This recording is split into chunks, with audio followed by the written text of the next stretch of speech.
Marami sa atin yung magta-travel ngayon at nag-iisip kung anong action camera yung magandang dalhin. Baka sakali makatulong tong video na to. At na-review ko na rin yung mga camera na ipapakita ko sa inyo ngayon. Pero meron akong additional update, footages, photos na baka makatulong sa inyo para mas makapag-decide kayo kung alin sa dalawang to yung dapat niyo yung bilhin. So nandito sa atin ngayon itong Ace Pro 2 na merong additional accessories na nagamit ako na gusto ko i-share sa inyo. Plus nandito rin yung X5. Again, na-review ko na ito, na-compare ko na yung mga action camera nito sa ibang action camera ng DJI. Pero, speaking of accessories, andito sa atin itong printer, pocket printer. Kung gusto natin makapag-print diretso mula dito sa Ace Pro 2 papunta dito. No, kung gusto natin makapagbigay ng printed copy ng photos sa mga kasama natin or gusto lang natin mag-display sa bahay natin. Tapos, andito naman yung Explorer Grip Pro. Okay, para maging dedicated camera natin itong Ace Pro 2 sa mga travel natin. Mamaya kakabit natin dito. Tapos andito naman yung ating X5 na para sa akin all-in-one action camera to na nagamit na namin ng ilang beses. Okay, so update ko muna kayo sa presyo. Pakita ko sa inyo yung pinadala sa akin ng Insta360. So yung nakikita nyo ngayon ay yung flash print bundle. So ang presyo nito ay 37,990 ngayon sa Lazada. At kapag binili nyo to, meron na tong Ace Pro 2 sa loob. Meron din tong Explorer Grip Pro. Meron din tong pocket printer. Meron tong flip screen hood. At meron tong classic leather case. At may additional pa ng 128GB of micro SD card sa loob. So talagang napakasulit kung ito yung bundle na bibili natin instead of bibili nyo ng isa-isa lang. Halimbawa, yung Ace Pro 2 standard bundle dual battery, 25,990. Tapos Explorer Grip Pro kit, 6,790. Pocket printer, 6,790 pesos din.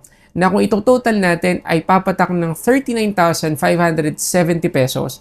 So kung yung flash print bundle yung bibili natin, makakatipid tayo ng 1,580 pesos. Meron ka pang 128 gig na micro SD card sa loob. Okay, so kung ako sa inyo at kung talagang ang purpose niyo para bilhin ng mga action camera nito, primarily para makapag-print ka ng picture, makapag-take ka ng photos at gagamitin mo to primarily for photos.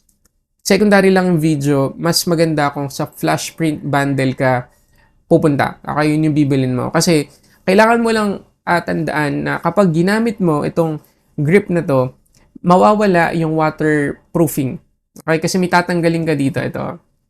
Yan, tatanggalin mo to, yung takip dito sa kanyang USB-C port at saka micro SD card na ibabalik naman. Pero, kailangan mo tanggalin para maikabit mo dito sa Explorer Grip Pro. Mawawala yung waterproofing. So, huwag mo na itong gagamitin sa paglubog sa dagat, sa swimming pool, kasi talagang papasukan po ito kapag naka-Explorer Grip Pro. So, yun lang. Kailangan nyo lang tandaan yun. So, kabit natin. So, again, kapag natanggal na natin to, pwede na natin ikabit dito sa Explorer Grip para maging dedicated camera natin sa mga travel natin.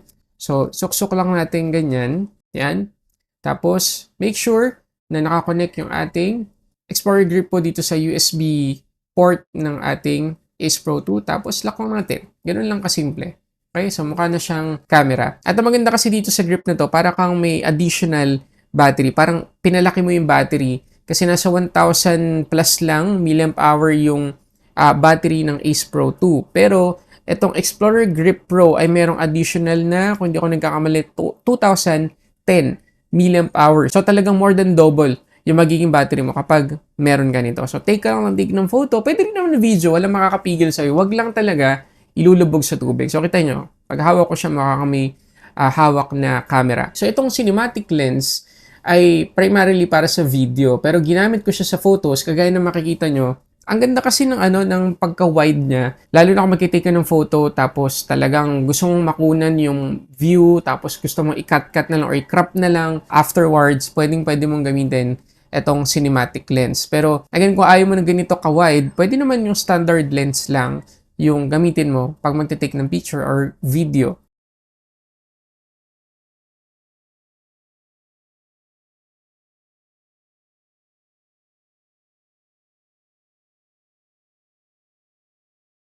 Pag-usapan natin itong pocket printer. So, pwede natin siyang ikabit dito sa ilalim ng ating Ace Pro 2 na parang ganyan. So, mukha kang may Polaroid. Ganda, di ba? Hindi siya ganun kabigat, so talagang magiging comfortable ka pa din. So, turn on natin. Pag na-turn on na yung pocket printer, hanapin nyo lang sa Bluetooth device yung pocket printer, tas connect nyo lang. Kapag na-connect nyo na, iselect nyo lang sa gallery yung photo ninyo na gusto nyo i-print. So, for example, ito. Ayan. Tapos, meron kayong makikitang tatlong dot dito sa may right side.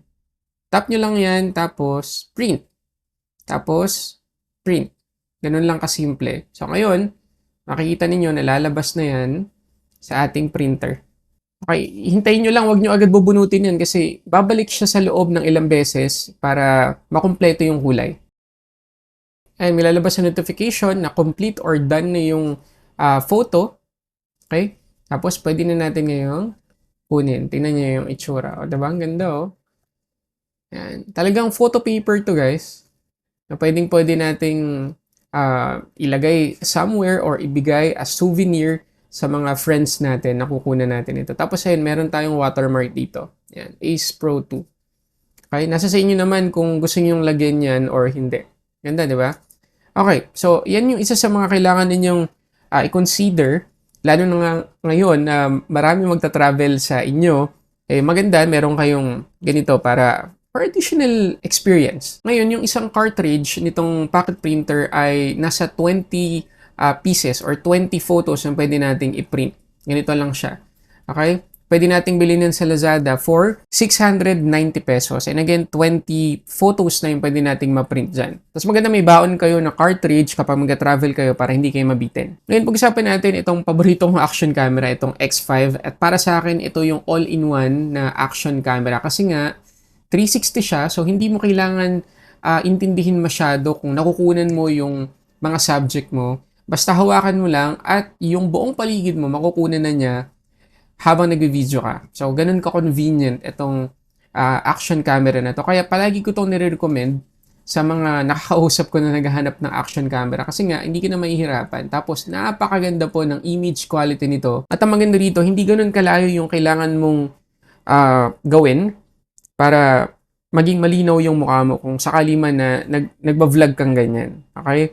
Hindi kagaya ng ibang mga action camera, kagaya nitong Ace Pro 2, kailangan stretch yung kamay mo para maging malinaw yung kuha sa'yo. Ito, hindi ganun. Kahit ganyan lang, oh, malinaw na yung magiging kuha natin. Ngayon, ginamit ko rin to para makapag-take ng photos at hindi ako na-disappoint. Para sa akin nga, all-in-one na to, ang ganda rin ng mga photos, gaya ng makikita nyo ngayon. Kuhang-kuha yung buong paligid, tapos, ang linaw din ang mukha natin. Hindi kagaya ng ibang action camera.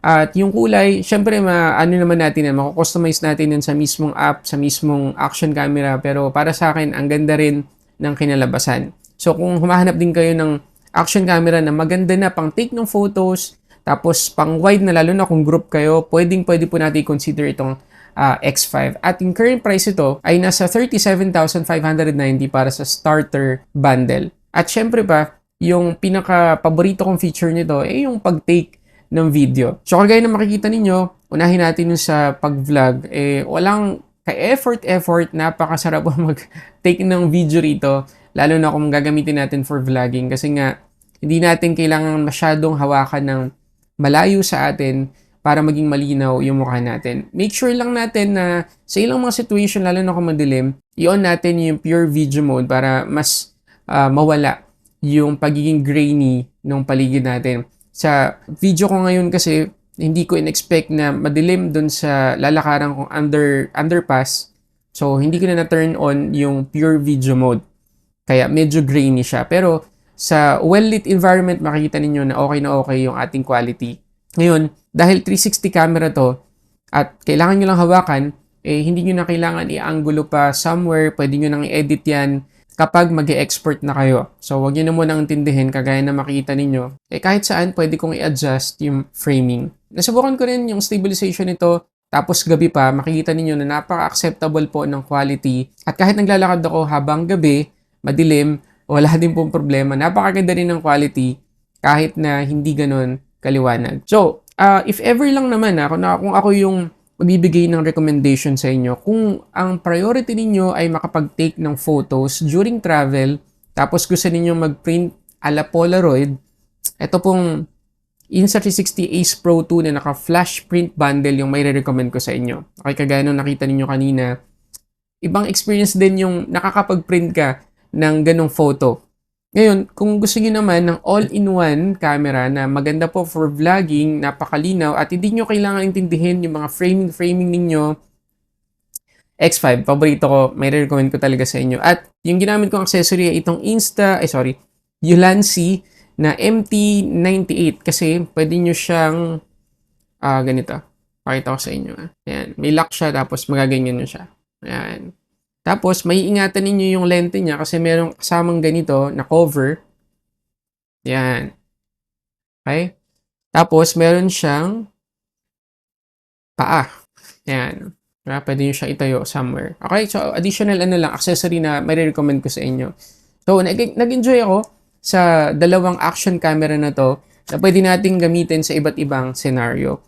Tapos, nga pala, kung sakali man na magka-travel kayo kasi pupunta kayo sa dagat, kailangan ninyong kumuha ng underwater shots na videos, ganyan. Mas maganda is Pro 2. Huwag nyo lang gagamitin yung grip niya kapag gagawin nyo yun. Kasi itong Insta360 X5, nagamit na rin naman namin siya underwater, pero hindi maganda yung kuha kung wala kang underwater case. Kasi nadi-distort talaga yung kuha mo underwater dahil dito sa naka-curve na camera niya.